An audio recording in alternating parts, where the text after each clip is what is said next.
everyone, this is IABB Men's Physique Athlete Satyam and I am a professional bodybuilder. So अगर मैं अपनी achievements की बात करूँ तो it's like मुझे 13 साल हो गए हैं बॉडी बिल्डिंग करते हुए, बट प्रोफेशनली बॉडी बिल्डिंग मैंने 2015 से स्टार्ट की है, कम्पिटिटिव बॉडी बिल्डिंग। एंड मैंने 70 प्लस कंपटीशन अभी तक खेल चुका हूँ मैं। एंड जो मेरी मेन बिगेस्ट अचीवमेंट्स हैं, लाइक मैंने आपको पहले भी बताया, जैसे मैं मिस्टर इंडिया 2 टाइम्स रह चुका हूँ, मैं शेरू क्लासिक विनर 2 टाइम्स हूँ, एक बारी गोल्ड है मेरा ओवरऑल और एक बारी ब्रॉन्ज़ है। एंड रिसेंटली मैंने इंडिया को इंटरनेशनल स्टेज पे कज़ाकिस्तान में रिप्रेजेंट किया था, वहाँ पे मेरा सिल्वर मेडल है। एंड मैं 6 बारी मिस्टर दिल्ली रह चुका हूँ, 1 बारी मिस्टर पंजाब, 2 बारी मिस्टर चंडीगढ़। ऐसी काफ़ी सारी मेरी अचीवमेंट्स हैं जो बॉडी बिल्डिंग को मैं डेडिकेट करता हूँ। बाकी बॉडी बिल्डिंग के अलावा I am a certified personal trainer and मेरी खुद अपनी सप्लीमेंट की शॉप है। तो अभी मैंने रिसेंटली मैं अपनी फील्ड को थोड़ा सा चेंज कर रहा हूँ। मैं ये नहीं कह रहा कि मैं बॉडी बिल्डिंग छोड़ रहा हूँ, बॉडी बिल्डिंग तो मेरा पहला प्यार है, बट हाँ, थोड़ा सा अपने करियर में मैं थोड़ा सा नई चीज़ें ट्राई करने की कोशिश कर रहा हूँ। सो अभी जैसे कि मैंने रिसेंटली 1-2 ऑडिशंस दिए हैं रियलिटी शोज़ के। एंड अभी धीरे धीरे जैसे मेरे को लगता है कि मैं कैपेबल हूँ, तो मैं चाहूँगा कि मैं सॉन्ग्स में भी ट्राई करूँ। सो अभी बेसिकली मेरा उस रूटीन में चल रहा है, और जैसे जैसे जो न्यू प्रोजेक्ट्स मेरे को मिलते रहेंगे, वैसे वैसे आपको मैं अपने प्रोजेक्ट्स के बारे में बताता रहूँगा।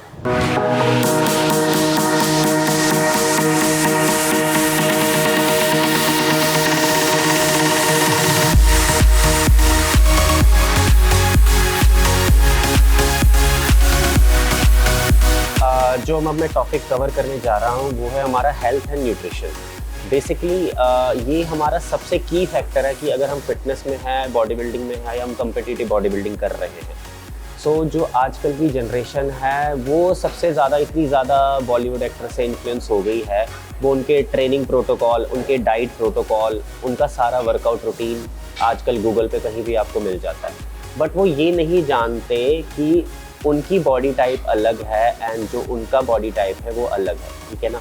एंड आप किसी और का, अगर एक 20 साल का लड़का है एंड अगर वो किसी एक्टर को फॉलो कर रहा है, एक्टर इज़ 40 ईयर्स ओल्ड, तो वो उसका ट्रेनिंग प्रोटोकॉल एंड उसका डाइट प्रोटोकॉल फॉलो कर रहा है, जो कि पॉसिबल नहीं है, क्योंकि जो एक एक्टर है उसको ऑलरेडी 10 से 15 साल हो चुके हैं वर्कआउट करते हुए। एंड अगर वो उसका ट्रेनिंग प्रोटोकॉल फॉलो करेगा तो वो बेनिफिट नहीं कर पाएगा उसको। तो उसको ग्रेजुअली ज़ीरो से स्टार्ट करना ही पड़ेगा, अपनी बॉडी को चीज़ों की अडेप्टेशन डालनी ही पड़ेगी। और ये कि बहुत ही गलत क्राइटेरिया और बहुत ही गलत मिथ है कि आप 7 डेज़ वर्कआउट करते हो, आप जिम जा रहे हो तो आपकी बॉडी बनेगी ही बनेगी। जिम जाना इज़ नॉट नेसेसरी। अगर आप हफ्ते में 5 दिन भी वर्कआउट करते हो तो मेन आपका न्यूट्रिशन इज़ वेरी इंपॉर्टेंट, क्योंकि न्यूट्रिशन जब आप अपनी जिम में अपनी बॉडी के मसल्स को ब्रेक डाउन करोगे, जब तक आप उनको न्यूट्रिशन नहीं प्रोवाइड करोगे तो आपकी बॉडी ग्रो नहीं करेगी। सो इस 90% इट्स योर न्यूट्रिशन और 10% आपका वर्कआउट है, क्योंकि जो आप अपनी बॉडी को दोगे वैसे ही आपकी बॉडी अडेप्ट करेगी और वैसे ही आपकी बॉडी आपकी रिजल्ट शो करेगी। सो न्यूट्रिशन इज़ वेरी इंपॉर्टेंट, और आपको खुद पता होना चाहिए कि आपको किस टाइम पे क्या चीज़ खानी है, एंड वो भी किसमें कितनी कैलोरीज है, कितना फैट है, कितना कार्ब्स है, एंड टोटल ऑल कितनी न्यूट्रिशन वैल्यू आप अपनी बॉडी को प्रोवाइड कर रहे हैं। तो वो बेसिकली आपको पूरा कैलकुलेट करना पड़ेगा। ये आपको कहीं गूगल पे या कुछ कहीं पे नहीं मिलेगा। So that's why you need a proper coach जो आपको ये चीज़ें गाइड करे। अगर आप अपनी फिटनेस जर्नी स्टार्ट कर रहे हो इनिशियली, तो you need a good coach जो आपकी इस चीज़ को पूरा प्रॉपरली देखे, मॉनिटर करे, वो आपको सही समय पे हर चीज़ बताए कि आपको कितनी क्वांटिटी में कितनी चीज़ का इंटेक लेना है। जो मोस्ट कॉमन क्वेश्चन मेरे से काफ़ी बारी पूछा जाता है, जैसे फीमेल्स क्लाइंट पूछती है कि सर हमारे पास टाइम नहीं है, हम मैरिड हैं, हमें अपने फैमिली को भी देखना पड़ता है, हमें अपने बच्चों को भी देखना पड़ता है, तो हमारे पास जिम जाने का टाइम नहीं, तो हम घर में कैसे अपनी डाइट को ठीक कर पाएँ या हम कैसे वर्कआउट कर पाएँ। सो इसका एक सिंपल तरीका है। वैसे ही हमारी जो इंडियन हाउसवाइफ्स होती हैं वो ऑलरेडी घर का इतना ज़्यादा काम कर लेती है, तो उनकी फ़िज़िकल एक्टिविटी वैसे ही बहुत ज़्यादा होती है। बस उनको ये ध्यान रखना है कि वो 1 घंटा या आधा घंटा या 40 मिनट्स अपने लिए निकाले कि वो घर से बाहर एक आउटडोर एक्टिविटी रखें। कुछ भी हो सकता है, वो बैडमिंटन हो सकता है, वो वॉक हो सकता है, वो साइकिलिंग हो सकती है। ज़रूरी नहीं है उनको जिम ही जाना है, वो योगा भी कर सकती हैं पार्क में, सुबह कर सकती हैं, मॉर्निंग में। अगर उनके पास थोड़ा सा टाइम है, जिम में ग्रुप क्लासेस, जुम्बा, एरोबिक्स वो भी कर सकती हैं।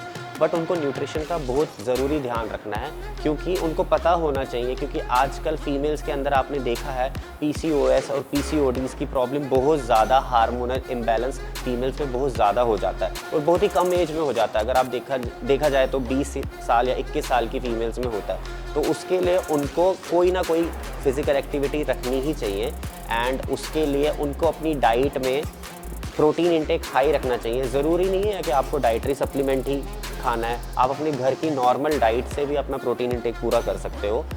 अगर आप वेजिटेरियन हैं तो थोड़ा सा डिफ़िकल्ट हो जाएगा आपके लिए। अगर आप नॉन वेजिटेरियन हैं तो आपको अपनी डाइट को उसी हिसाब से कस्टमाइज़ करना पड़ेगा जिससे आपको प्रॉपर न्यूट्रिशन मिले, क्योंकि ऑलरेडी फीमेल्स के ऊपर बहुत ज़्यादा बर्डन होता है। सो मेन उनका न्यूट्रिशन ही है कि वो अपनी डाइट को ठीक करें और any kind of physical activity, कोई भी आउटडोर एक्टिविटी वो कंपलसरी रखें अपनी डाइट में।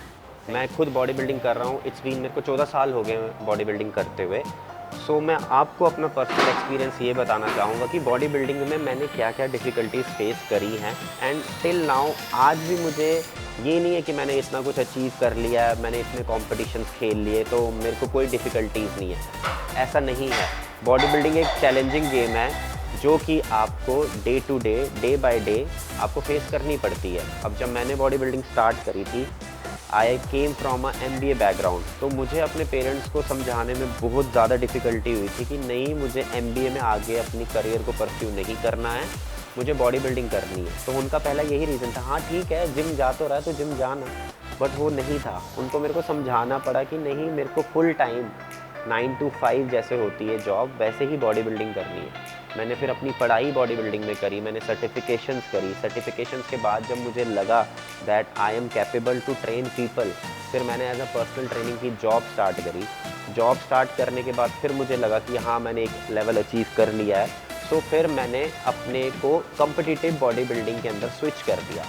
Then I have to take body building to a certain level, further level, कि मेरे को अब कम्पीट करना है, मेरे को अपनी कंट्री को रिप्रेजेंट करना है, जो कि मैं आज तक प्रोफेशनली कम्पीट कर रहा हूँ टिल नाउ।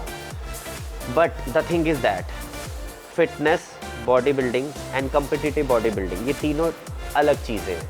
आप जिम जा रहे हो, आप देख रहे हो जिम में बहुत सारे लोग हैं, कितने ही लोग आते हैं। एग्जाम्पल आप ले लीजिए, 500 लोग आते हैं, उनमें से कितनों की बॉडी होती है? फिट सारे होंगे, बट एक बॉडी बिल्डर जो होता है, वो जो कम्पिटिटिव बॉडी बिल्डर होता है, वो इंटरनली फिट नहीं होता है, क्योंकि हमें इतनी ज़्यादा चीज़ें, इतने ज़्यादा फार्मास्यूटिकल्स, इतना सब कुछ हमें लेना पड़ता है। अगर कोई लड़का ये बोलेगा कि दैट यार मैं नेचुरल बॉडी बिल्डिंग कर रहा हूँ या वो कर रहा हूँ, मेरी अपनी परसेप्शन है, मैं किसी को डिफेम नहीं कर रहा या मैं किसी को नहीं बोल रहा, नेचुरल बॉडी बिल्डिंग नहीं होती, ठीक है। आप नेचुरली फिट रह सकते हो, आप नेचुरली अपनी एक एस्थेटिक लुक क्रिएट कर सकते हो, बट आप नेचुरली कम्पीट नहीं कर सकते हो। हाँ, आपके जेनेटिक्स बहुत ही ज़्यादा एक्सट्रीम लेवल के हैं, ठीक है, तो आपका स्ट्रक्चर वैसा है कि आपको किसी फार्मास्यूटिकल या किसी मेडिसिन की ज़रूरत नहीं पड़ती। बट इस गेम में medicine is compulsory, because body building is all about pharmaceutical.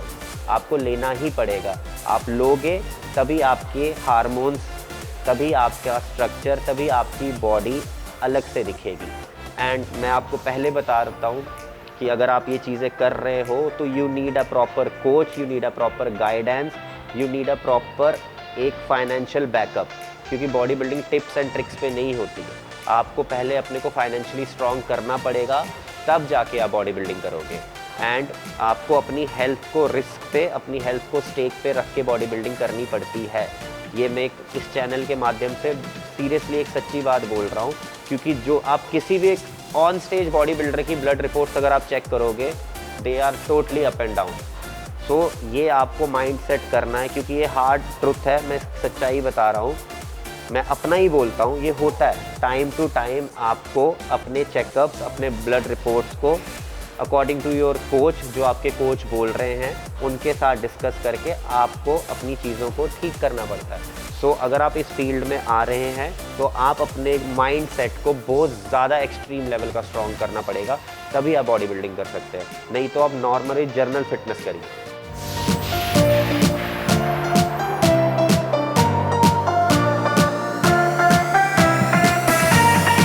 सो एक मोस्ट कॉमन क्वेश्चन पूछा जाता है मेरे से कि हमारे इंडियंस क्यों नहीं क्वालिफाई कर पाते मिस्टर ओलंपिया के लिए, या हमारी इतनी रजिस्ट्रेशन मिस्टर ओलंपिया के लिए क्यों नहीं हो पाती।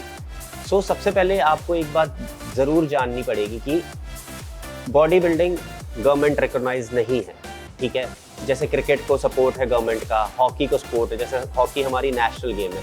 बॉडी बिल्डिंग को गवर्नमेंट का सपोर्ट नहीं है बिकॉज दिस इज़ ये जो गेम है ये आप अपने एक्सपेंस पे अपनी मेहनत और अपने उससे compete करते हो। एंड रही बात मिस्टर ओलंपिया की, मैंने आपको पहले भी बताया था कि body building it's a very expensive game. अगर आप फाइनेंशियली इतना ज़्यादा स्ट्रॉन्ग होंगे तभी आप अपने पे इन्वेस्ट कर पाओगे। और अगर आपको ये लग रहा है कि मैं एक कॉम्पिटिशन खेल लूँ और उसके बाद मेरे को कैश प्राइज़ मिल जाएगा, ऐसा पॉसिबल है नहीं। अगर आप एक कॉम्पिटिशन की तैयारी करते हो बॉडी बिल्डिंग के, सपोज़ आप मिस्टर इंडिया की तैयारी कर रहे हो, आपका 3 से 5 लाख रुपए लग गया, तो आप ये मत एक्सपेक्ट करिएगा कि आपको रिटर्न में 10 लाख रुपए मिलेगा, क्योंकि कोई भी बॉडी बिल्डर पैसों के लिए नहीं खेलता। ये एक जुनून है, ये एक कीड़ा है, एक आप ये कह सकते हो एक साइकोनेस है इंसान को बॉडी बिल्डिंग के लिए। सो बॉडी बिल्डिंग से आपका रिटर्न कैसे आएगा, वो आपको आएगा आपकी मार्केटेबिलिटी, आपकी प्रोफाइल कितनी इन्हांस है सोशल मीडिया पे, लोग आपको कितना जानते हैं, आपकी पर्सनल ट्रेनिंग्स, ठीक है, एंड आपकी मीडिया सोशल मीडिया कोलैबोरेशन। अगर आप इन चीज़ों में अपने आप को स्ट्रॉन्ग करोगे तभी आप अपने ऊपर इन्वेस्ट करोगे। इन्वेस्ट करने के बाद आप बाहर के कंट्रीज़ में जितने भी कंपटीशन है उनको क्वालिफाई करोगे, बिकॉज जब तक आपके पास पैसा नहीं होगा तब तक आप अपने पे नहीं लगा पाओगे। और रही मिस्टर ओलंपिया की बात, हर एक एथलीट का यही ड्रीम है, बेसिकली हर एक बॉडी बिल्डर का यही ड्रीम है कि उसको मिस्टर ओलंपिया कम्पीट करना है। बट मिस्टर ओलंपिया कम्पीट करने के लिए उसको रूल्स एंड रेगुलेशंस, IFBB के रूल्स एंड रेगुलेशंस के अकॉर्डिंग जाना है। First you have to win the pro card, then you have to win pro show, then आप उसके लिए क्वालिफाई करोगे। सो ये एक बड़ी लॉन्ग जर्नी है, ठीक है। सो मे बी कह सकते हैं कि इंशाल्लाह कि हमारे 3 या 4 साल में कोई ऐसा एथलीट होगा जो ओलंपिया क्वालिफाई करेगा। ऐसे 2, 3 या 4 इक्विपमेंट्स जो हर घर में कंपलसरी होने चाहिए कि अगर आप जिम नहीं जा पा रहे, आपके पास बिल्कुल भी टाइम नहीं है, स्पेशली फीमेल्स के पास, अगर उनके पास जिम जाने का टाइम नहीं है, उनको बेबी सिटिंग करनी है या उनका घर का इतना ज़्यादा काम है, वो आउटडोर एक्टिविटी भी नहीं कर सकती। सो सिंपल ये चीज़ें एक नॉर्मल हाउस होल्ड में होनी चाहिए। आपके डंबल्स हो गए, वेरी करता है आप कितने केजी के रख सकते हो, 5 के, 7.5 के, 10 के, कैटाबेल होगी एंड आपका बैंड हो गया। ये चीज़ें आपको ईजिली किसी भी स्पोर्ट्स शॉप में नियर बाय आपके मिल जाएगी।